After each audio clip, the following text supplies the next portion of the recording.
ഇങ്ങനെ ഗ്യാസിനും പെട്രോളിനൊക്കെ വില കൂടിയാ നമ്മളെ പോലുള്ള പാവങ്ങൾ എന്ത് ചെയ്യും? അമ്മേ ഈശ്വരാ, ജോലി ചെയ്തെല്ലാം നടു ഒടിഞ്ഞേ.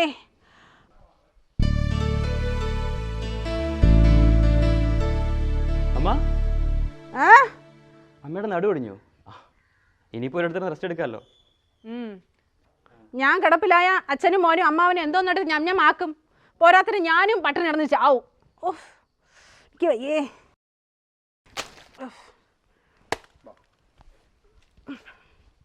അക്കാര്യത്തിൽ അമ്മ വിഷമിക്കേണ്ട. അഥവാ അമ്മ കിടപ്പിലായാലും ഈ വീട്ടിൽ എല്ലാവർക്കും ഫുഡ് ഉണ്ടാക്കി തരാൻ ഒരു പെണ്ണ് ഈ വീട്ടിലോട്ട് വരും. എന്താ നിന്റെ അച്ഛൻ വേറെ പെണ്ണ് കിട്ടുന്നോടെ? അച്ഛൻ വേറെ പെണ്ണ് കിട്ടൂല, പകരം ഞാനൊരു പെണ്ണിനെ ഈ വീട്ടിലോട്ട് കൊണ്ടുവരും. അപ്പൊ അതാണ് നിന്റെ മനസ്സിലിരിപ്പല്ലേ?